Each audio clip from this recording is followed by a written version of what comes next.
Bismillahirrahmanirrahim. Assalamualaikum warahmatullahi wabarakatuh.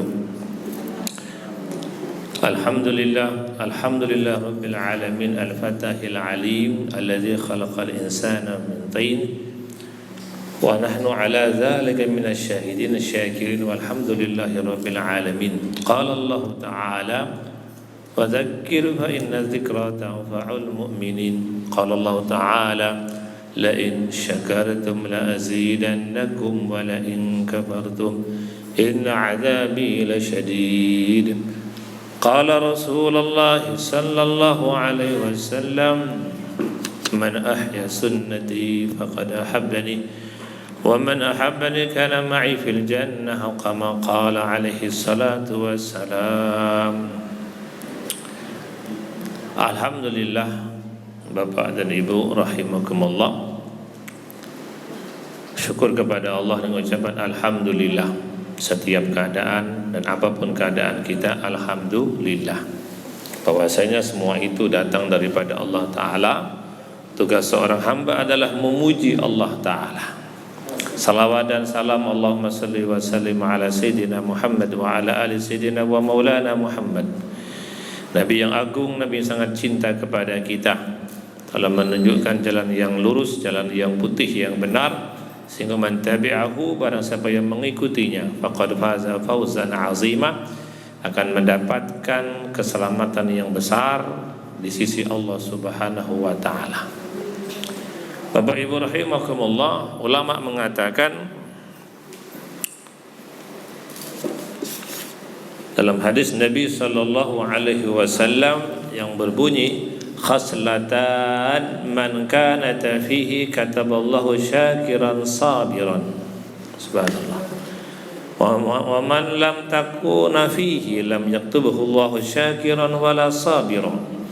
Man nadhara fi dunyahu ila man huwa dunah fahimidallahu ala ma faddala bihi alaihi kataballahu syakiran sabiran. Wa man nadhara fi dinihi ila man huwa dunahu wa nadhara fi dunyahu ila man huwa fawqahu fa asifa ala ma fatahu lam yaktubuhu Allahu syakiran wala sabiran. Ada dua sifat, kita mengulang, ada dua sifat yang barang siapa wujud dalam dirinya, muncul dalam kehidupan dia, maka Allah Subhanahu wa taala mencatatnya bahwa dia itu hamba yang bersyukur dan hamba yang bersabar. Dan barang siapa yang tidak ada dua sifat itu, Allah tidak akan mencatat bahwa dia hambaku yang bersyukur dan hambaku yang bersabar. Ya kan? Nah, ini kalau pertanyaan syukur dan sabar sering disampaikan, ini perkara penting Bapak Ibu. Ya kan? Kalau bersyukur baik, itulah orang beriman. Amrohu kullahu khair, kata Nabi, semuanya baik. Kok bisa baik Pak? Gitu kan? Kalau kita tuh kalau untung baik, kalau rugi kan tekor, jelek biasanya. Tapi kata Nabi SAW hadis, orang beriman itu semua urusannya baik, semua urusannya itu mulia. Kalau dia tertimpa musibah dia bersabar, dia dapat nikmat dia bersyukur, makanya baik. Gitu loh Pak. Dalam pandangan Allah kamu baik. Kita tuh kalau sekolah dapat nilai baik seneng, enggak Pak? Nilainya B baik. Kalau C itu sedih, kalau D itu amburadul. Kalau nilainya A plus luar biasa Bu, punya anak nilainya B. Nah, gitu, orang tua tuh senang. Kita pun ingin Allah Ta'ala akui diri kita sebagai orang yang baik. Dalam pengakuan Allah, baik buruk kita bukan berdasarkan uang yang kita punya, tapi wujud enggak sifat syukur dan sabar kepada Allah Ta'ala. Barang siapa syukurnya besar, sabarnya besar, dah dia hamba Allah Subhanahu wa taala yang baik menurut kriteria Allah Subhanahu wa taala. Nah, di sini diterangkan apabila dua perkara itu wujud dalam diri dia, maka dia syakiran wa sabiran. Kita dikatakan hamba yang syukur, hamba yang sabar. Apabila dua sifat itu tidak ada, maka syukur dan sabar tidak Allah berikan kepada kita. Apa pertama jawabannya? Man nazara fi dunyahu. Orang yang dikatakan syukur dan sabar, siapa? Yang pertama orang yang punya sifat man nazara ila dunyahu ila man huwa dunahu.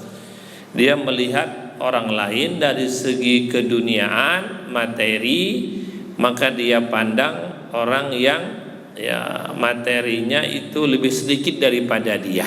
Itu pandangan dia, Pak. Iya kan? Lalu dia mengatakan fahamidallah ala ma fatal, ketemu orang yang ya dia pakai mobil, ketemu orang pakai motor, dia mengatakan alhamdulillah, segala puji bagi Allah yang sudah melebihi aku daripada yang lainnya. Nah itu pula yang pahal itu memuji Allah Ta'ala ketika dia dikasih lebih, ma faddalahu bihi alaihi.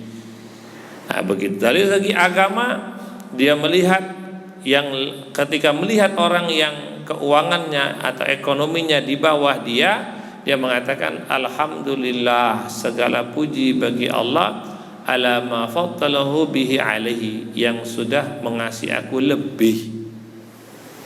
Ya, dan kalau melihat orang yang segi dunia dilihat begitu. Lalu kalau dia melihat orang yang Masya Allah, kalau melihat orang yang dari segi agamanya, man nazara fi dinihi ala man wadunahu fa nazara fi dunyahu ila man wafaqahu. Kalau segi agama, maka dia selalu melihat orang lain itu yang cari yang lebih baik daripada diri dia. Nah begitu Pak. Jadi gampang, kepada ahli dunia dia pandang yang di bawah dia, tapi kalau segi agama dia cari yang lebih tinggi daripada diri dia. Sehingga kalau segi dunia cari yang lebih di bawah dia, timbul qanaah, merasa cukup. Orang itu kalau sudah merasa cukup tidak akan berbuat maksiat. Kenapa berbuat maksiat? Karena tidak merasa cukup. Rumusnya merasa cukup, maka apa? Melihat orang yang di bawah dia, jangan di atas dia, Pak.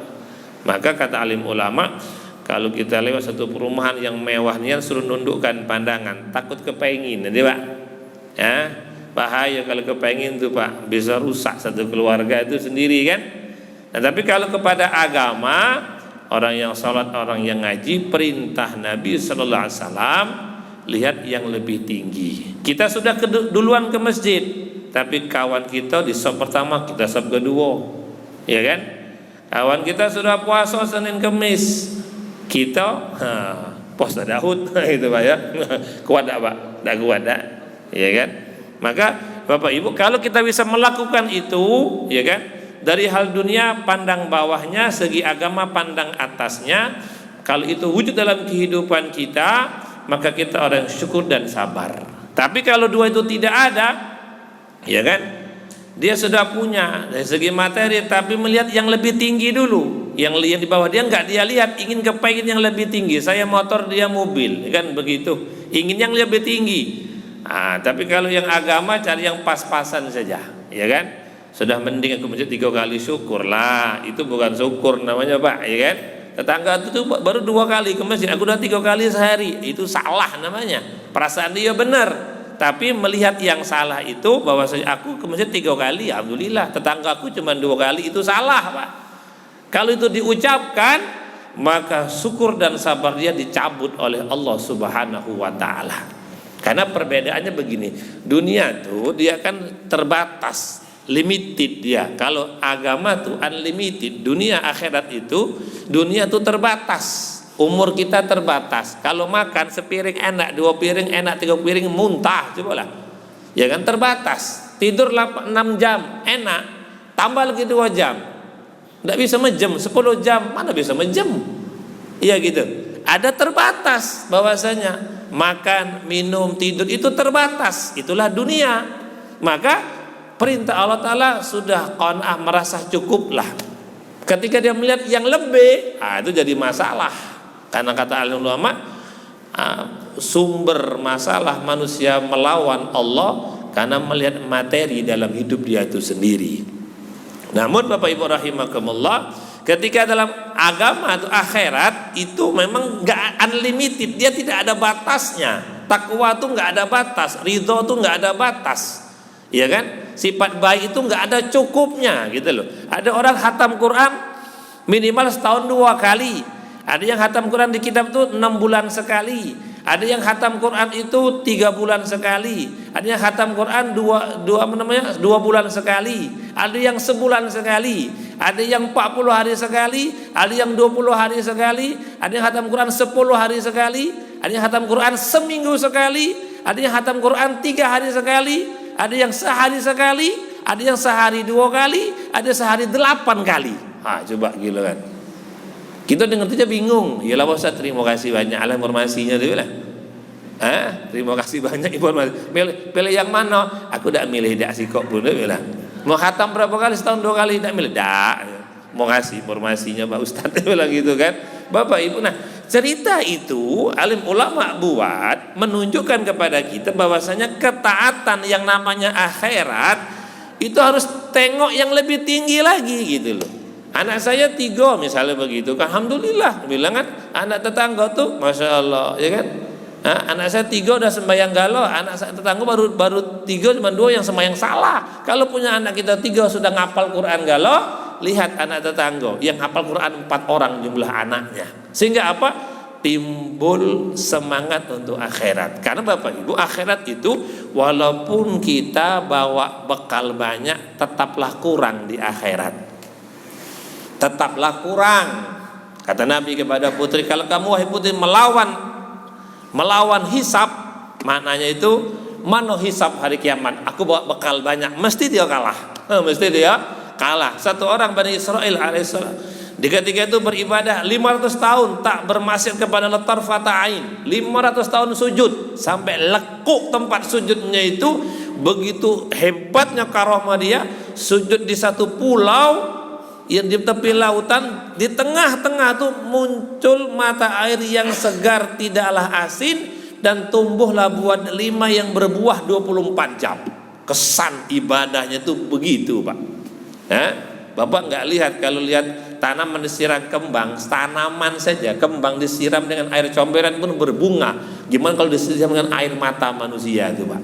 Suburnya kayak mana tuh, ya kan? Begitu tanaman itu disiram dengan air comberan saja, air yang najis, kotoran, limbah, subur tuh tanaman. Gimana kalau ditumbuh disiram dengan air mata, takut kepada Allah Ta'ala Pak? Padam neraka itu. Nah beribadah itu 500 tahun itu seorang hamba, seorang ahli ibadah. Singkat cerita, bila pun wafat, maka di akhirat dia akan ketemu Allah Ta'ala. Kata Allah Ta'ala, masuklah surga dengan rahmatku, dengan kasih sayangku. Dia bilang, aku mau ke surga dengan ibadahku. Dia bilang begitu. Memangnya kau punya ibadah berapa? 500 tahun diisi dengan tak pernah bermaksiat sekejap mata pun kepada Allah Ta'ala. Kata Allah, oke, bahasa kita, timbang sekarang ibadahmu itu. Timbangan dengan apa? 500 tahun ibadah itu yang tidak pernah maksiat ditimbang dengan sebiji mata sebelah kanan. Sudah terbayar tak kira-kira? Timbanglah di akhirat Bapak Ibu. Tidak mungkin sekewet timbangan akhirat tuh. Kata alim ulama, sesungguhnya ibadah 500 tahun itu belum lunas untuk bayar nikmat mata yang dikasih oleh Allah Subhanahu wa Ta'ala itu sendiri. Bayangkan tuh, baru sebelah mata, yang kiri belum, telinga kanan belum, kiri belum lagi pikiran dia itu sendiri. Sehingga sudah putus masuk neraka. Ya Allah, tidak, aku minta maaf. Sekarang aku minta rahmatmu. Boleh silakan ke surga dengan rahmat Allah Subhanahu wa Ta'ala. Ini menunjukkan orang yang ketemu akhirat itu nanti mengandalkan amal mesti kurang, mesti tidak cukup, mesti kalah. Kecuali yang mengandalkan rahmat Allah Ta'ala. Hatta Nabi mengatakan begitu.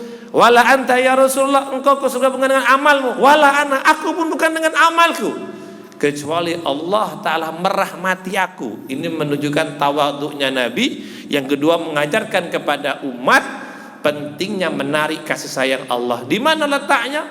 Dalam kebaikan. Di masjid ada kasih sayang Allah, namanya rahmat. Ketika masuk masjid apa doanya?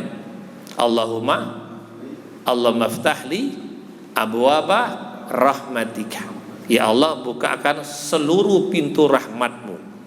Apa lihat supermarket di Jambi itu Pak? Pintunya banyak. Pintunya apa? Pintunya banyak tak? Kalau supermarket pintunya sikok, lucu bentuknya itu Pak. ya kan? Ruku. Berapa pintu kau punya? 8 pintu. Wah keren gitu kan. Kau punya hotel lah, punya berapa pintu? 150 pintu lah. Nampak hebatnya tuh kan. Nah Allah mengatakan, Nabi mengatakan, Allah maftahli abwaaba rahmatik. Ketika masuk masjid itu bukakan seluruh pintu rahmatmu. Maka orang yang masuk masjid walaupun sikok yang dia buka pintu itu, dia sudah membuka seluruh pintu rahmatnya Allah Subhanahu wa ta'ala. Orang mati bawa ke masjid biar segera dirahmati oleh Allah Ta'ala. Masjid itu pintu rahmat terbesar, ya kan? Ya Allah bukakan seluruh babnya abwaba. Ada babun, babani, abwabun. Kalau babun satu pintu, babani dua abwab, seluruh pintu rahmat tolong bukakan ya Allah. Dapat sikok jadilah Bapak Ibu. Ya kan? Rumah kita pintunya sikok. Alhamdulillah muat kalau-kalau. Kulkas masuk, apa lagi tuh? Ya kan? Motor pun masuk, ya kan? Sikok pintu rumah kita tuh. Daun pintunya sikok. Ya kan? Segala kalau masuk, sofa juga masuk, ya kan? Televisi masuk, sikok pintu. Gimana kalau kita punya Allah kasih pintu rahmat yang banyak? Subhanallah. Di mana pembukaannya? Hobilah buka pintu masjid. Hadirkan perkara itu, membuka pintu rahmat Allah Subhanahu wa ta'ala. Maka Bapak Ibu rahimakumullah, maka agama ataupun akhirat itu tidak ada batasnya. Harus rakus, harus haus, harus minta. Gak boleh tidak, harus rakus, harus haus, dan harus minta kepada Allah Ta'ala. Jadi yang ngisi di Brimob, di antara yang paling penting kita minta kepada Allah, minta apa? Minta jangan dicabut ketaatan kita kepadanya. Ada orang tuh sudah istighfar, tutup dengan istighfar. Sudah puasa, ditutup dengan puasa. Sudah berzikir, ditutup dengan zikir. Sudah sujud, ditutup dengan sujud. Kenapa? Yang tambahan itu sebagai mahar kepada Allah. Tolong ya Allah, jangan cabut ketaatanku sedikit pun. Nikmat mata dicabut, buto, nggak usah buto, rambutnya pening wala gitu Pak. Iya kan? Kena diabetes, tinggi darahnya, tinggi gula itu, udah nampak jalan tuh Pak. Iya kan? Dicabut nikmat kaki tidak bisa berjalan, dicabut nikmat tangan tidak bisa megang, dicabut nikmat telinga tidak bisa dengar, apalagi dicabut nikmat ketaatan kita kepada Allah. Itu yang kata Allah, wa in tatawallaw yastabdil qauman ghairakum tsumma la yakunu amsalakum.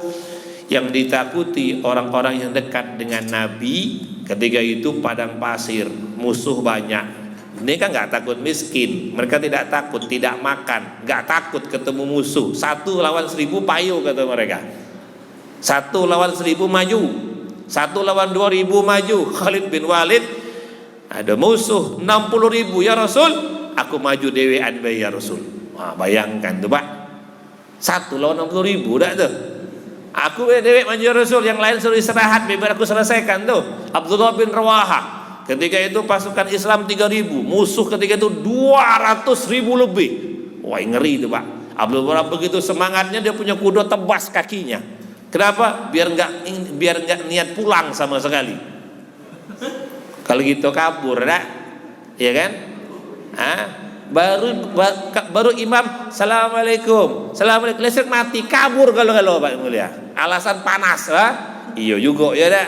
Baru imam salam listrik mati lah, kabur kalau-galaunya tuh. Itu di sana di Siko Indah ada tuh. Ketahuan dia listrik mati sebentar, yang berzikir dah kuat lagi panas. Tengok orang tukang tuh bangun bangunan tuh, bangun rumah, bangun gedung. Matahari kawan dia berkeringat laju. Jam 8 sampai jam setengah 12. Istirahat sebentar jam 1 lanjut sampai jam 4. Berkeringat tuh. Mana ada orang kerja bangunan pakai kipas? Mana ada?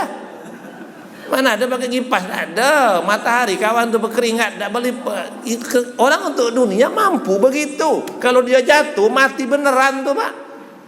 Ya kan? Kalau di masjid baru berkeringat dikit, udahlah balik dah kuat kan. Ibu-ibu udah kayak mau terbang kalau. Entah pagi-pagi coba berdiam sebentar tuh, tahan. Ini rasanya ibadah tuh ya, susah nian. Coba dirasakan begitu gitu loh. Baru listrik mati sebentar sudah kayak mau terbang kalau. Ngepar misalnya, telekungnya udah berasap kalau itu tinggal ngegasnya lagi tuh. La ilaha. Ini alhamdulillah masjid ada AC, ada kipasnya pun masya Allah kebanyakan kipas tuh Pak. Ada kipas, ada AC, memang meriah lah sih kagak. Yang kurang isinya baik. Iya maksudnya itu beduk pun sikok tambah lagi beduk 3 biji itu biar keren dikit. Nah sampai ke sana, Bapak Ibu rahimakumullah, ketika itu Abdullah bin Rawaha potong kaki kuda tuh biar nak niat balik sama sekali. Kenapa? Akhirat. Kata alim ulama, Abdullah bin Rawaha tetap kata Nabi ditakdirkan masuk surga terlambat 500 tahun ketika itu, Pak. Kenapa? Nabi memanggil para sahabat, Jumat pagi berangkat, kasih nasihat, berangkat memperjuangkan agama.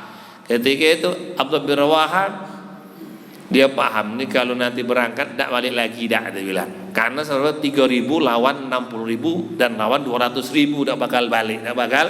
Kalaupun balik tinggal almarhum kayak gitu kan. Maka dia ketika itu hari Jumat salat bersama Nabi, ketika Nabi salam, assalamualaikum. Loh Abdullah bin Rawaha kok belum berangkat? Tadi kan sudah berangkat pagi semua kawan-kawan. Kok belum berangkat? Apa katanya? Ya Rasul, aku tuh yakin nanti kalau berangkat tuh tidak ada balik lagi dah. Jadi aku ingin sembahyang terakhir di belakang engkau ya Rasul. Kata alim ulama ada 3 kemuliaan. Salat di belakang Nabi pada hari Jumat, dan salat Jumat pula. 3 kemuliaan. Di belakang manusia terbaik, di belakang ibadah yang baik, namanya ibadah salat Jumat. Di hari yang terbaik itu hari Jumat itu sendiri, kata Nabi. Tahu enggak? Kamu dengan kawanmu tertinggal berapa lama? Setengah hari ya Rasul. Dia berangkat pagi dan aku nyusul. Aku punya kuda yang kuat berangkat pada Jumatan. Kata Nabi, "Lau anfaqata ma fil ardi jami'an ma adrakta." Kalau kamu infakkan seluruh isi dunia ini, tidak akan bisa mengejar pahala berpagi-pagi mereka memperjuangkan agama Allah Ta'ala. Tidak bisa, Pak. Kalau terlambat dunia bisa ngejar. Kawan punya ruko siko, minggu depan kita ruko kita 2. Iya tak kira-kira tuh? Iya. Tetangga nikah bini siko, kita nikah bini 2, bisa tak? Bisa itu sendiri itu. Kalau agama tidak bisa, terlambat itulah. Maka kata Nabi, kalau engkau infakkan seluruh isi dunia di jalan Allah Ta'ala, kamu tidak bisa mengejar pahala mereka berpagi-pagi memperjuangkan agama Allah Ta'ala. Padahal bersama dia 3 perkara. Terlambat ke surga. Nabi mengatakan engkau terlambat ke surga 500 tahun terlambat ke surga. Ada 3 pemimpin sahabat itu, Ja'far, Zaid bin Harisah, Abdullah bin Rawaha. Ketika Sayyidina Ja'far meninggal dalam medan pertempuran, ya Rasul Ja'far meninggal. Kata Nabi, dia sudah di surga. Tak lama kemudian Zaid bin Harisah, ya Rasul Zaid bin Harisah anak angkatmu meninggal. Kata Nabi, dia di surga. Langsung ngomong kayak gitu, Pak. Ya kan? Yang ketiga, meninggal Abdullah bin Rawaha syahid. Syahid itu luar biasa, Pak. Syahidnya itu terpotonglah tangan kanan, terpotong tangan kiri, terbelah badan jadi 2. Dia memegang bendera Islam ketika itu, pedang tangan kanan, potong tangan kanan oleh musuh, pegang tangan kiri, terpotong juga, diampit dari belakang, ditebas di 2, set begitu, terbelah 2, kepala dan kaki terpisah, syahid, terjatuh dia. Bendera Islam diberi Khalid bin Walid. Begitu keadaan dia, kata sahabat, ya Rasul, Abdullah bin Rawaha sudah syahid.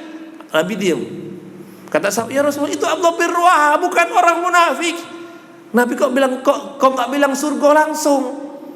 Ya Rasul, Abdullah bin Rawaha bukan orang munafik.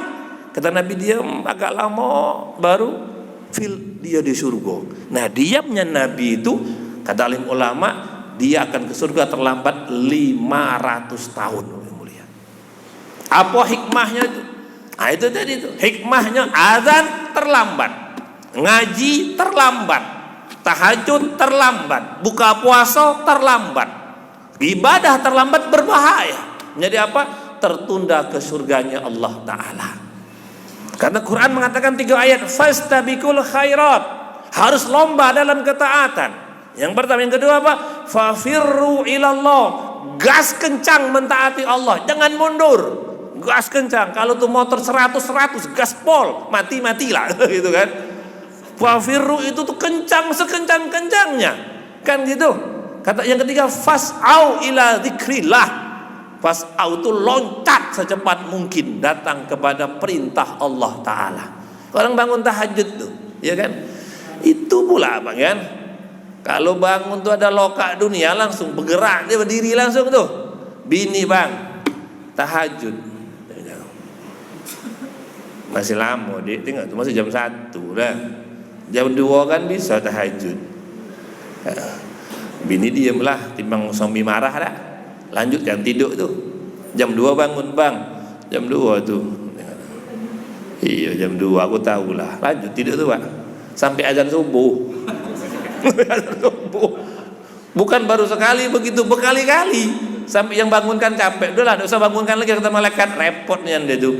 Dibangun jam 1 minta jam 2, jam 2 jam 3, ujung minta azan subuh juga dia dibangunkan itu sendiri Pak. Nah, Bapak Ibu, sekarang agama tuh, ketaatan kepada Allah tuh harus segera. Fastabiqul khairat. Kalau disuruh lomba-lomba. Kalau mintanya lomba-lomba. Sekarang kita tuh ngalah, ibadahnya ngalah. Kau baiklah, kau baiklah, kau baiklah. Kalau makan prasmanan duluan dia tegak depan tuh. Piring tuh datar kayak gunung bentuknya. Tinggi gini, ya. Segala-gala ada. Tuan rumah tuh nyiapkan prasmanan 7 piring, 7 tempat lauk, bukan ambil galo-galo tuh. Maksudnya tuh lauk pertama habis, yang kedua ambil. Ini segala-gala diambil, gitu kan? Memang tidak sunnah, memang yang sunnah tuh duduk makan diantar. Si ke orang, si ke ayam, cukup. Nah kalau prasmanan si ke orang, ayam 3, dendeng 3, habis. Acara nikah selesai, utang menumpuk. Dia bilang. Baru ibu tahu rasa, ya dah, lepaslah keringat tuh, utang tak selesai sampai mati, ya dah. Bapak Ibu rahimakumullah, maka keterlambatan kepada Allah itu berbahaya. Maka beruntung Bapak Ibu yang kayak sebelum azan, subhanallah tuh kan. Ya saya nyampaikan juga, semoga saya juga belajar. Anak santri pun saya didik perkara itu kan. Ada azan masih di rumah, azan masih sedang berjalan, ada azan sudah di masjid. Ibu milih yang mana gitu kan? Nah kalau kita tuh azan masih di rumah, cahaya kita cahaya bintang, kelap-kelip tapi gelap ke? Gelap. Iya adalah kelap-kelip tapi gelap. Untuk apa? Ibu nanti ibu perasa juga ini kalau ibu naik motor, lampu motor tuh mati. Coba tuh pakai apa? Pakai lilin, pakai apa? Pakai lilin tuh Oh Allah sengsaranya, ada namanya pena itu yang ada lampunya dah. Coba ibu coba lampu motor tuh mati, pakai ganti lampu pena tuh, sengsara naik motor tuh coba lah. Sakit mata tuh. Kalau di sini lah di kota banyak lampu, kalau di kampung tuh tidak ada lampu, pinggir jalan dah. Jalan hujan pula cuma lampu senter pena tuh. Ya Allah sakit di mata tuh. Itu lampu bintang namanya tuh. Nah kalau orang tuh sebelum azan masih di rumah, aku bukan mengatakan itu dosa, tidak. Teruslah jadi bintang terus jadi bintang. Tidak ada yang marah, RT tidak marah, memang tidak mati deh. Habis nanti di kubur gelap, gelap gulita, lampu cuma sikok tuh. Nah kalau kita azan sudah melangkah ke masjid, cahaya kita cahaya bulan purnama, jadilah agak terang ya tuh. Kalau beredup juga ya tuh. Nah tapi kalau kita azan sudah di masjid, cahaya kita di akhirat seperti cahaya matahari Bapak Ibu. Sikok cukup seluruh dunia, timur barat terkafir galo-galonya. Nah begitulah amal ibadah yang cepat sebelum waktu sudah. Gitu semangat dia tuh, senang Allah Ta'ala tuh, senang. Subuh jam berapa? Jam 5, setengah 5 sudah di masjid, Allah Ta'ala senang. Kayak anak kita tuh buka puasa jam 6, jam 5 sudah di meja. Jangan curiga Bapak Ibu. Anak-anak kita tuh buka puasa jam 6, jam 5 sudah di meja tuh dia. Masya Allah itu kan. Bagi kita bilang kurang gawe nak masih panjang sejam lagi. Kata Allah dia sedang akan bersegera melaksanakan perintahku. Begitu kata Allah Ta'ala. Bagi kita itu anak tuh kurang gawe, sejam lagi dah. Ngapa duduk di atas meja tuh nunggu makan tuh, beduk jam 6 masih jam 5. Bagi kita sia-sia. Bagi Allah Ta'ala, dia sedang duduk menunggu perintah Allah. Kapan selesai, langsung ditelan makanan tuh, tidak ada berkunyah lagi tuh. Ada sebagian orang tuh gitu, saking ingin bersegeranya berbuka, Allah saking ingin tidak mau terlambat, kan berbuka itu kata gitu, umatku akan kebaikan ikut dia selagi tidak menunda buka puasa. Saking ngamalkan tuh hadis tuh, 1 menit sebelum buka puasa tuh gimana biar nggak terlambat, ya kan? Buah kurma tuh sudah ada di mulutnya. Iya tuh Pak, buah kurma tuh ada di mulutnya tuh. Teng. Ini bukan, ini serius Bapak Ibu, serius ini. Dia nggak mau terlambat, yang lain masih mikir, milih, aduh gimana, milih, terlambat dia tuh 1 menit tuh, 1 menit kan, karena hitungan kata alim ulama. Kalau di Quran mengatakan kalau fasanatan mimma ta'udun, 1 hari di akhirat berbanding 1000 tahun di dunia.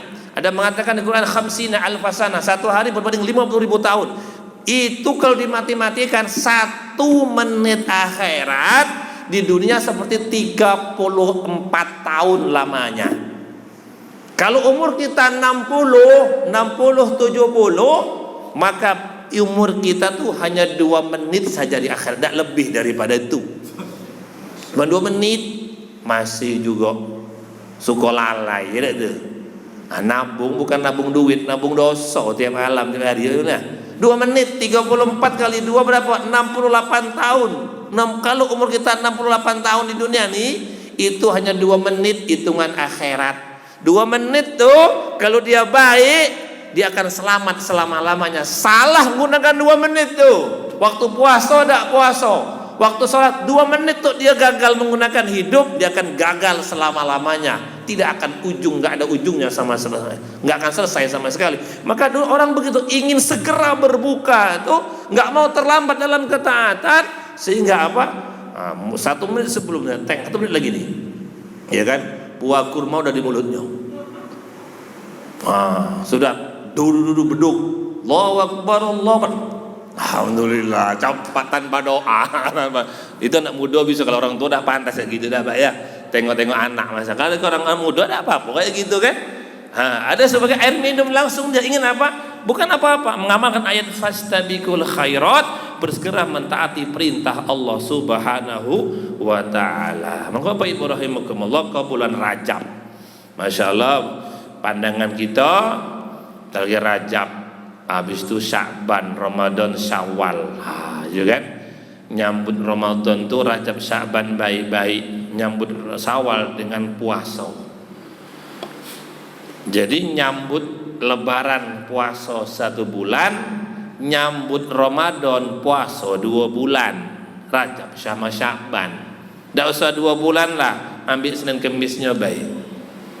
Kalau ini ibu amalkan Pak, kalau bini kita ngamalkan hikmah Rajab, Sya'ban, Ramadan tuh disuruh puasa, insya Allah menjelang Lebaran tidak minta ganti konten rumah, tidak minta dah. Sebagian orang minta ganti taplak mejonya, macam minta ganti mejonya itu minta ganti dia. Pak lepas konsen pintu ganti yang elok dibilang. Kenapa itu terjadi Pak? Rajab, Sya'ban, Ramadan tidak dia sempurnakan dengan baik. Nah maka bagaimana hari Rajab, Sya'ban, Ramadan, evaluasi diri kita. Sudah tidak kita melihat agama orang yang lebih tinggi daripada kita, biar kepengin. Si anak tuh anaknya tiga-tiganya ke masjid Bang. Anak kita ini Masya Allah Bang 2 tidak sikap pun ke masjid Bang. Salah siapa? Salah kau lah. Tidak lah gitu bilang. Anak tetangga tuh 2 orang sudah selesai 30 juz sudah khataman. Anak kita 2 orang Bang Iqra pun belum lulus bilang. Harus begitu Bu. Itu risau yang penting, yang kata alim ulama, man hammad dunia, barang siapa risau masalah dunia. Anak belum bisa baca tulis, belum bisa ngaji, tidak ada pening dia. Belum bisa baca tulis pening. Belum bisa baca tulis di Indonesia dia pening. Maka apa? Allah Ta'ala marah. Allah Ta'ala akan timbulkan rasa miskin di hatinya dan susah nggak ketemu pintunya. Barang siapa punya risau, man kana hamul akhirah, orang punya risau akhirat. Anak kita tuh Bang belum tahu alif bengkong tuh belum tahu ya. Huruf ba tuh belum bisa baca dia. Berapa umurnya? Baru 18 tahun. Berapa 18 tahun Pak bilang. Iqra tidak selesai. Anak kita buat pengajian privat lah di satu daerah di Jambi itu Pak. Satu keluarga privat, subhanallah, dari anak yang kecil sampai yang sedang, sampai yang besar, sampai mak bapak dia galau-galau ngaji. Si satu galau-galau ngaji, 3 guru ngajar, 2 guru ngajar sama dia. Subhanallah, anak yang kecil itu, yang paling kecil sudah Iqra 5, Iqra 6, bapaknya Iqra 2 belum tembus lagi selesai. Kemarin selamatan, alhamdulillah ya dak. Tapi tidak ada sedih, bapaknya juga ada anak dia lewat sudah Iqra 5 itu, bapaknya Iqra 2 belum tembus lagi. Allahu Akbar. Ada kayak itu dah Pak? Ada, dan banyak itu Pak. Jangan tak ngaku tuh Pak. Segera sadarkan diri sebelum terlambat, ya kan?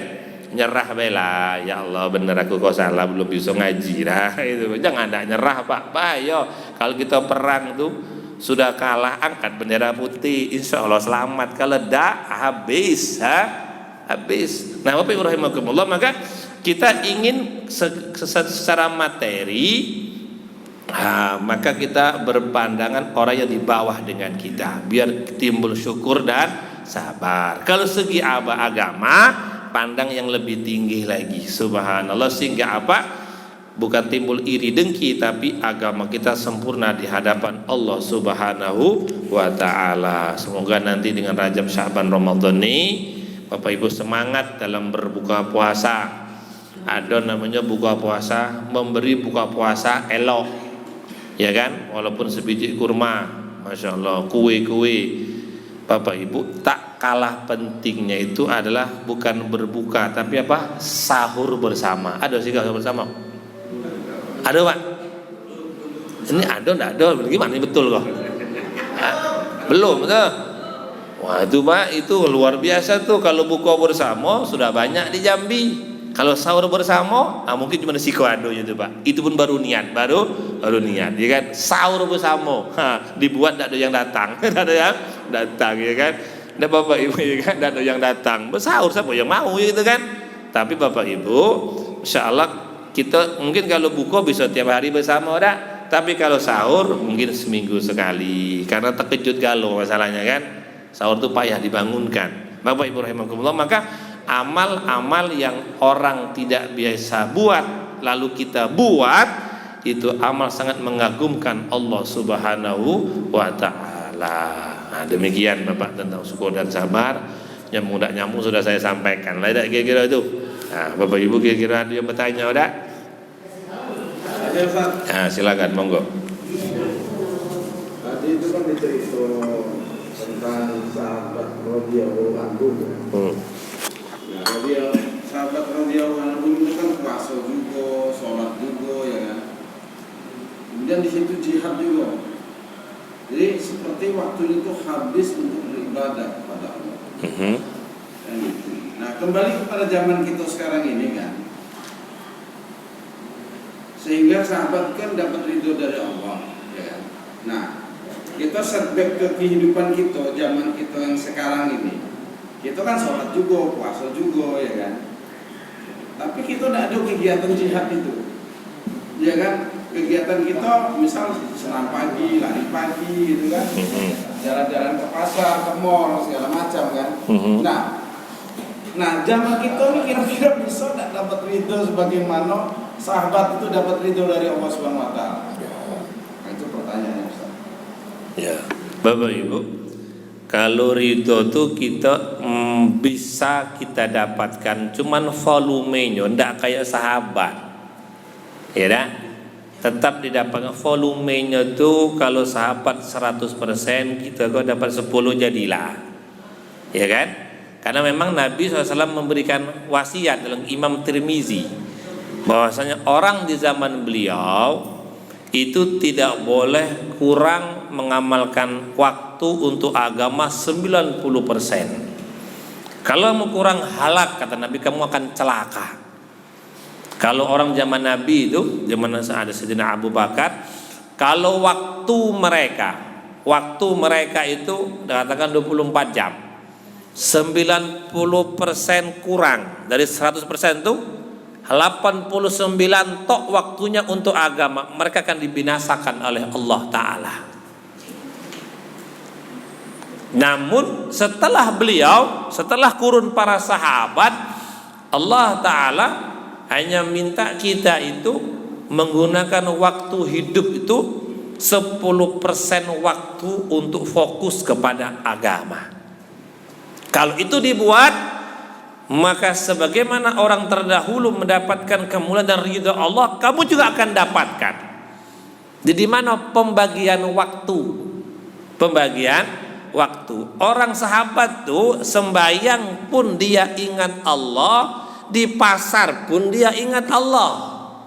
Hebat tak kira tuh? Nengok bini pun ingat Allah. Lah kita kok sedang Allahu Akbar pun ingat bini orang. Iya tak tu? Kalau sahabat tuh ketika Allahu Akbar ya ingat Allah, berdagang di pasar pun ingat Allah, sedang sama bini pun ingat Allah. Lah kita kok sedang berwuduk, sedang di masjid pun ingatnya warung, bukan ingat ibadah lagi, Pak Mulia. Kenapa? Karena kita belum mengeluarkan waktu khusus untuk Allah Ta'ala. Itu namanya tadabbur. Setiap malam, kalau mau hari hendak, waktu itu ada siang ada malam, tolong wakafkan setengah jam sebelum maghrib. Bukan tip yang berbunyi kita yang ngaji di masjid tuh. Orang indigo pernah datang ke pesantren, dia ketawa. Saya bilang ketawa. Kenapa ketawa? Kalau kamu morotal tuh setan ketawa. Quran untuk mainan katanya. Kalau kamu yang baca kabur, setan tuh dia bilang kasetnya mutar. Mutar dia bilang tuh. Jadi wakafkan sebelum maghrib setengah jam. Ibu mungkin di rumah selesaikan semua aktivitas. Bapak juga demikian, setengah jam di depan Quran, di depan tasbih, atau di dalam masjid berzikir kepada Allah. Biar timbul fokus kepada agama. Malam juga begitu, wakafkan setengah jam. Kalau elok saja wakafkan, memang di situ untuk apa? Memenuhi ibadah kepada Allah Ta'ala. Kita tuh sahur lah, sahurnya 10 menit, nonton TV-nya sejam jelang subuh tuh. Saya nggak ngatakan nonton TV itu udah elok, memang udah elok masalahnya. Ya, sahurnya 10 menit, nontonnya tuh 1 jam, hilanglah keberkahan tuh. Nah, jadi kata beliau, bisa nggak kita kayak sahabat mendapatkan ridho Allah? Bisa. Sahabat diminta 90%, kita hanya 10% saja. Berarti kalau sehari 24 jam, berapa 10%-nya? 2,4 jam, 2,5 jam. Berikan fokus kepada Allah di luar sholat itu, ya kan? Nah, 2 jam 2,40 menit itu gunakan 1 jam siang, 1 jam setengah malam untuk apa? Fokus dengan berzikir, fokus dengan Quran, fokus beribadah, nggak ada yang ganggu. Nah, kalau siang gimana? Sebelum maghrib, apalagi hari Jumat. Kalau malam sebelum subuh, di situ akan mendapatkan kualitas ibadah. Kalau nggak gitu, nggak akan dapat. Ngajilah lama-lama, ya kan? Tapi ngaji megang HP dia. Bismillahirrahmanirrahim. Bismillahirrahmanirrahim. Nggak jadi. Kau ini main-main ya, dia bilang. Main-main tuh. Malam tuh bercahaya mukanya. Kenapa? Buka HP nampak cahaya muka dia tuh. Karena lampu redup kan. Kata ibu, anak aku tuh Pak Ustadz kalau malam bercahaya mukanya. Wah, dia bilang. Kenapa? Megang HP Pak, itu kan cahaya lah muka, lampunya mati kalau serumah itu. La ilaha illallah. Maka sekarang gimana? Karena mereka dulu ingat Allah tuh sempurna. Kita tuh tidak sempurna sekarang, ya kan?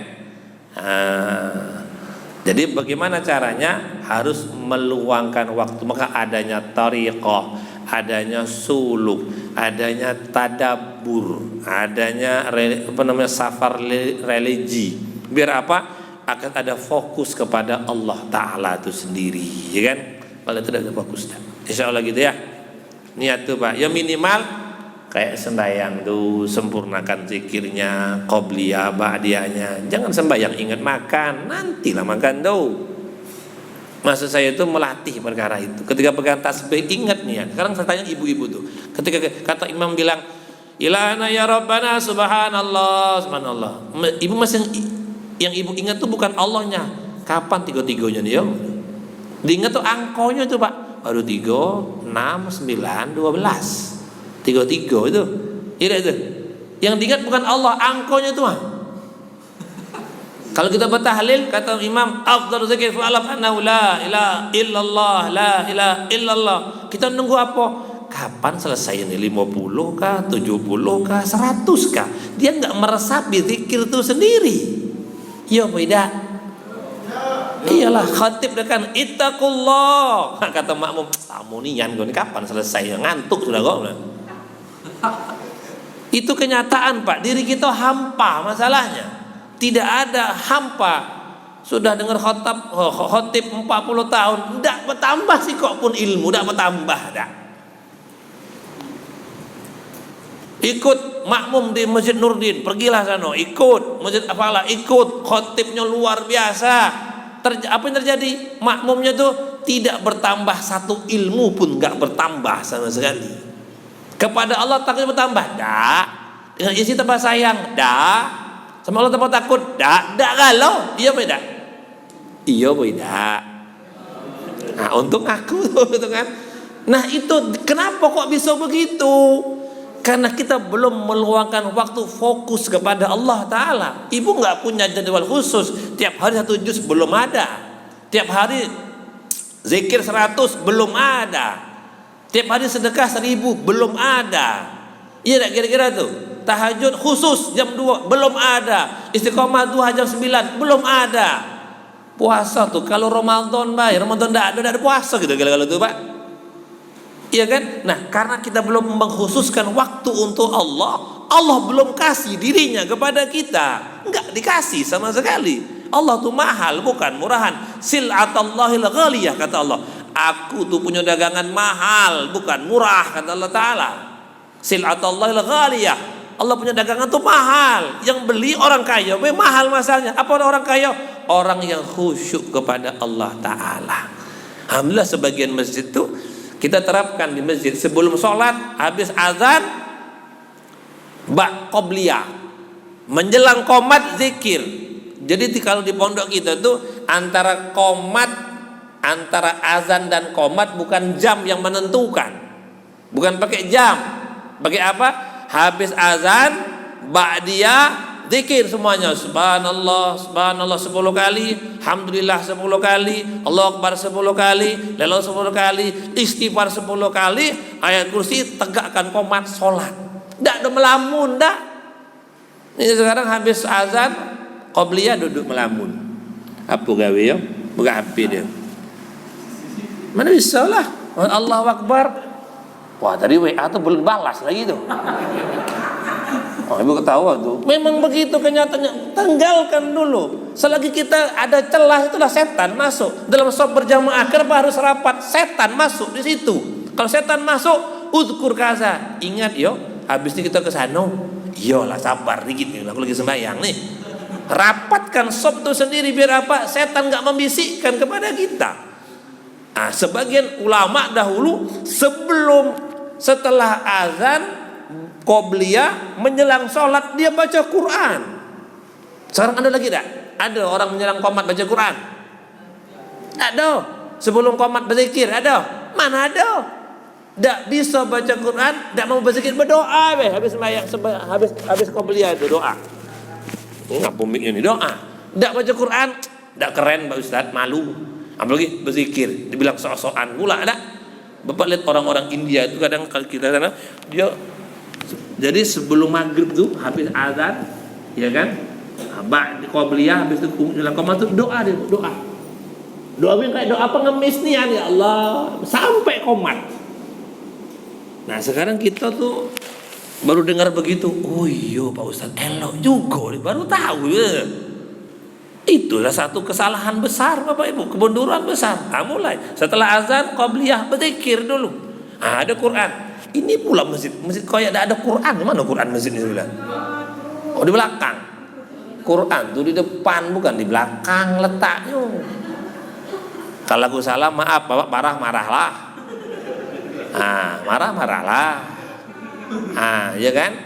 Quran tuh bukan di belakang, di depan posisinya tuh. Enggak boleh di belakang. Terpaksa di belakang, di samping. Enggak boleh sana, enggak boleh. Hadisnya banyak. Banyak itu Quran man ja'ala khalfa dhahrihi. Barang siapa meletakkan Quran di belakang punggung dia, kata Quran, ku tendang kau ke neraka gitu. Iya, Quran itu kan petunjuk. Masa orang nunjuk di belakang, tidak sampai nunjuk di depan. Nah, itu diantara, maaf ketua masjid, maaf Pak Imam. Ada Pak Imam, ada ya? Ada ketua masjid, tidak ada galau, saya bilang, yang ada kita-kitanya. Ada tokoh, tidak ada galau. Itulah nasib agama sekarang tuh, Pak. Ah, tidak ada galau kan? Ini mik keluar ya? Ya, maaf. Bapak Ibu, itu jadi itu kenapa taruh di samping atau di depan? Biar dibaca. Di depan, kalau di belakang membaca malah. Tadi aku bawa kitab nih, taruh mana ya? Saya bilang ya, bingung tuh. Taruh belakang, tidak cocok pula. Taruh samping, ada cendela pula. Depannya tidak ada untuk Quran itu sendiri. Kalau di Yaman, Habib Umar kita masuk di sana. Tiap tiang tuh ada lingkarannya, ada tempat untuk letak Quran dan kitab setinggi kepala manusia. Kalau dia tegak di depan tidak membelakangi Al-Quran, karena Quran di atas kepala dia masalahnya. Nah ini sekarang di mana? Di belakang tuh, salah.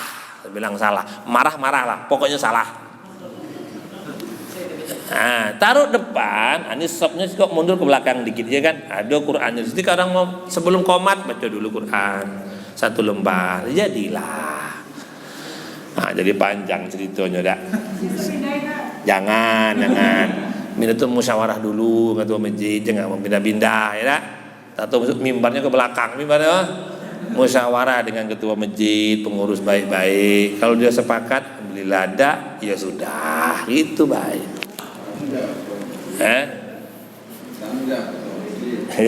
Ada lagi Bu yang tanya yang lain? Ada, silakan.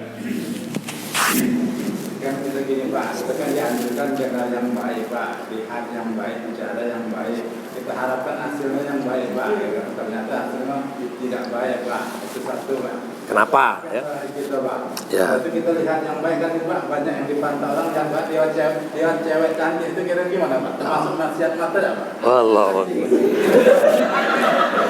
Itu nyindir saya tuh bang, nyindir saya. Mak-maknya aku anggap ibu aku galau masalahnya. Kalau kau bapak aku galau, ya kau adik galau ya itu. Bapak ibu, jadi ya kenapa kita nggak kesan dengan agama? Nggak ada kesan. Kalau lihat orang kecelakaan kesan tuh, balik bisa cerita. Tadi tuh kelewat, masya Allah tabrakan, adu kepala kambing, ya kan? Kejang-kejang orang tuh mati, bisa cerita kan? Kenapa dia berkesan? Darahnya meleleh dari hidung, dari telinganya. Balik ke rumah tuh cerita sampai terbawa mimpi, ya gitu tuh. Ada hari ini agama tuh mengesankan, cuman ndak ada. Kenapa? Jadi syarat agama tuh biar mengesankan, belajar dengan siapapun akan terkesan. Lengket. Ada 3 syarat. Yang pertama apa? Tasdiq wal yakin, harus membenarkan dan meyakini. Yang kedua apa? Ta'zim wal ihtiram, agungkan dan muliakan, itu nasihat. Jangan bilang ala kadarnya. Itu pengajian anak TK, anak kecil itu aku sudah tahu kalau tuh bisa ngajar Pak Yu sekarang. Gitu kan? Harus ta'zim wal ihtiram. Wajib mengagungkan dan muliakan. Kata Nabi, jangan lihat siapa yang nyampaikan, lihat apa yang dia sampaikan. Kalau Quran hadis agungkan. Kalau kamu mengagungkan, baru Allah tempelkan di hatimu. Yang ketiga apa? Niatul amal wa tabligh, niat mengamalkan dan menyampaikan. Setiap ceramah, Maulid Nabi, Isra Mi'raj, pengajian, khutbah Jumat, sifat hati itu 3. Pertama apa? Tasdiq wal yakin, membenarkan dan meyakini yang disampaikan itu penting. Sadarkan diri kita. Dengar tuh siap, ini penting nih. Ini bukan kata dokter, kata Allah, kata Nabi, mesti penting sekali. Maka sadarkan diri, ini penting. Khutbah Jumat, siap-siap kita mendengarkan firman Allah Ta'ala dan sabda Nabi SAW.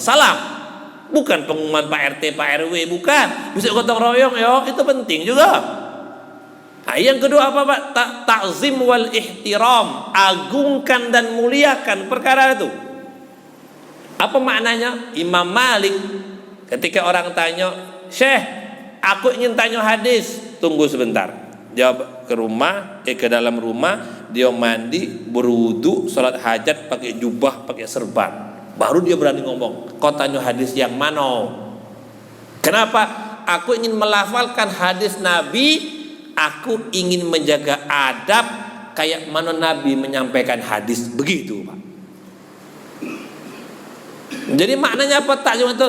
Ketika Jumatan tuh, ketika acara Maulid Nabi itu tolong spesial, sudah mandi, sudah sikat gigi, sudah sholat hajat, duduk dengan tawajuh sungguh-sungguh dengarkan, bertunjukkan hajat. Kalau tidak kesan sama sekali Pak.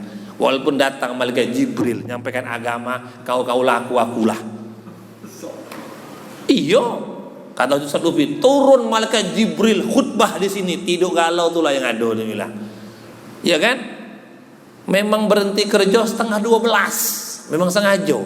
Habis mandi tinggal capeknya lah, pas azan tinggal tidurnya lagi. Cocok nih, tidur, langsung komat. Wah, apa kata dia? Masjid sesat, Jumatan tidak ada khutbahnya, paling dia tidur aja, tidur aja. Teriak, masjid sesat, dibilang. Kenapa sesat? Iya, Jumatan tidak ada khutbahnya. Aku tuh masuk situ, bangun sudah komat, tidak ada khutbahnya, sesat, dia tidur situ, dekat tiang semua. Dekat tiang bawa kipas, cocok, dibilang, ya. Cocok, nah, kan? Bapak Ibu. Yang ketiga, niatul amal wa tabligh. Setiap kita mendengarkan nasihat agama, apa kata hati? Aku niat mengamalkan dan menyampaikan. Setiap orang menyampaikan agama, santa, kamu betul, kamu baik. Itu perintahnya. Habib Umar bin Hafid begitu. Beliau pengajian seminggu sekali di pondok beliau. Kalau ceramah tuh orang 10, beliau terakhir. Setiap yang ceramah 5 menit, santa, kamu baik. Gitu Pak. Setiap ada yang ceramah nasihat agama kultum, hari terawih, hari di Ramadan tuh, setelah kultum tuh, santa, kamu baik, yang kamu sampaikan tuh baik. Kata-kata itu menjadikan apa yang dia sampaikan lengket di lidah kita. Allah tempelkan di hati kita. Kalau tidak, ceramahlah. Itu kajian lama tuh. Kajian dulu anak-anak kecil dulu tuh. Maka orang yang ngomong begitu tidak akan bisa bertambah ilmunya. Kan kalau ilmu nggak bertambah, amal pun tidak akan muncul sama sekali. Dak bakal muncul tuh amal, dak bakal muncul titik pokoknya. Wah, aku sungguh-sungguh nih Pak. Itu kan. Bapak Ibu, maka begitu. Jadi kalaupun kita punya sifat 3 itu, ya kan, ta'zim, tasdik, niatul amal wa tabligh, siapapun menyampaikan agama, anak kecilkah lagi latihan, ada hikmahnya yang luar Allah kasih kepada kita di situ. Tapi kalaupun kita nggak punya sifat itu, ulama besar menyampaikan, bukalah sekarang di YouTube tuh, minta ulama mana, buka, ada lengkap, dengarkan ceramahnya. Habis dengar ceramah, pertama ada ilmumu, tidak. Pertama ada amalmu, tidak. Dengan Allah pertama takut, tidak juga, biasa baik. Kenapa? Kita tidak siap. Hujan turun, kapan bermanfaat tuh tanah? Kalau dicangkul dulu. Kalau hujan ngandang, tidak ada manfaat hujan tuh. Garap tuh tanah, sudah hujan turun, subur, tanam, baru ada manfaatnya. Kalau tanah tidak digarap, hujan turun tidak ada manfaatnya. Ya tidak kira-kira tuh. Sebelum hujan turun, garap tuh tanah. Hujan turun udah subur, tanam, maka tumbuh galau-galau tanaman. Begitu juga qala Allah qala Rasul, tumbuh di hati kita sebelum muncul, siapkan diri itu. Dengan wudunya, dengan sholat hajatnya, minta kepada Allah Ta'ala. InsyaAllah Pak ya, mudahlah tuh. InsyaAllah orang kau bisa. Amin ya Rabbal Alamin. Cukup? Hah? Ayo Pak Mas.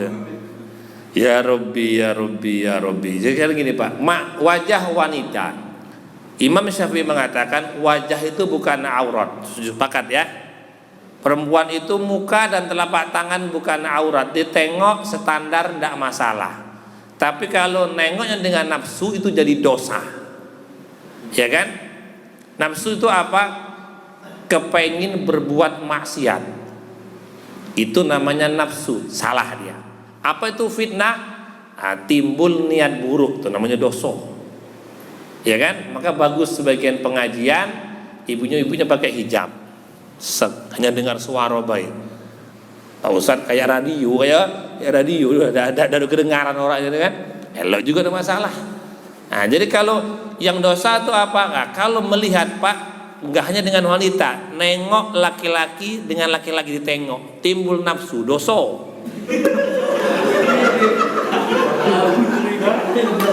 Iya dah, tidak ada untungnya, ya dah kira-kira tuh. Nengok tuh kayak nengok bini dia, dosa tuh Pak. Ada nafsu di situ, lain. Perintah Allah dilanggar, dosa namanya amrod. Begitu tidak boleh. Kalau lihat dengan nafsu itu timbul dosa. Kalau nengok itu sekedarnya baik. Jadi kalau acara pengantin tuh ijab kabul, cukuplah yang pengantin laki nengok calon bini dia, kita tidak usah nengok. Nundukkan memang tuh ke bawah tuh. Aku tokoh, ya duduk, tidak apa-apa duduk. Mempelai laki-laki, mempelai wanita, Pak KUA. Ini saksi, keluarga cewek, keluarga cowok. Kayak gitu.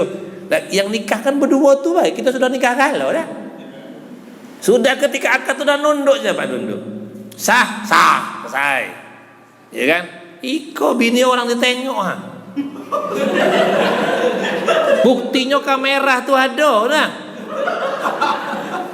Pak tahan ketawa masjid kok Pak. Di kamera tuh kan sekarang pakai kamera galau, dah sekarang tuh direkam itu. Subhanallah tuh. Dari KUA saksi mertua nengok tuh cewek galau-galau. Tuh saya bilang salah, ada elok perkara itu. Tundukkan dikit. Kalau nengok dikit-dikit tidak apa-apa lah ya tuh. Sambil istighfar ya dah tuh. Iya Pak, kita tuh bukan malaikat, kita tuh manusia normal tuh masalahnya tuh. Maka itu ketaatan, acara walimah itu kan ketaatan, dah akad tuh sempurnakan ketaatannya, sudah selesai, saksi sudah, tanda tangan selesai, dah. Kalau ditengok-tengok lama-lama rusak pikiran kita tuh Pak. Itu aku bilang apalagi Bapak kalau harus betul hadir, tundukkan pandangan, latihan. Tidak bisa sejam, setengah jam. Ini tuh mata dia. Begini deh. Jadi tutup mata benar-benar lah. Tutup mata hati kita, tutup. Nah, sehingga apa? Nikmat ibadah itu pula kata As-Sufyan Ats-Tsauri radhiyallahu taala anhu. Dia merasakan kehilangan nikmat tahajud malam. Selama kadang mengatakan 4 bulan sampai 6 bulan. Ibadah kok dah enak, rasanya hilang. Ibadah tuh enaknya ibadah hilang. Tahu kenapa dia bilang? Dia bilang aku ketika dia kan pedagang juga tuh Pak. Ketika aku berdagang ada seorang wanita beli jualanku. Cuman ketika dia beli itu ku perhatikan dia. Bahasa kita sampai nikung punya leher dia. Nah itu Pak.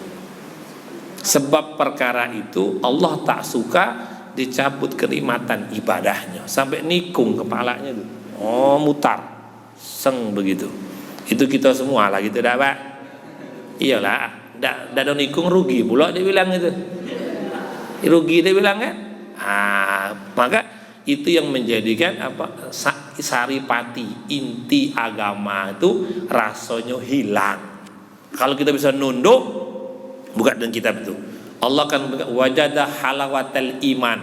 Orang kan Allah kasih kelezatan iman, kelezatan ibadah. Tergantung apa? Bukan ilmunya, tergantung bisa dia nundukkan pandangan. Itu pula. Dalam kitab lain 2 keuntungan nundukkan pandangan. Agak lucu dikit ya. Kalau ada lubang, tidak ada kejemplong. Kalau ada dompet jatuh, alhamdulillah. Itu pula. Kalau tidak nundukkan pandangan ke atas, 2 kerugiannya. Kalau ada lubang, kecemplung lubang itu. Kalau ada dompet, lewat dompet itu Bapak.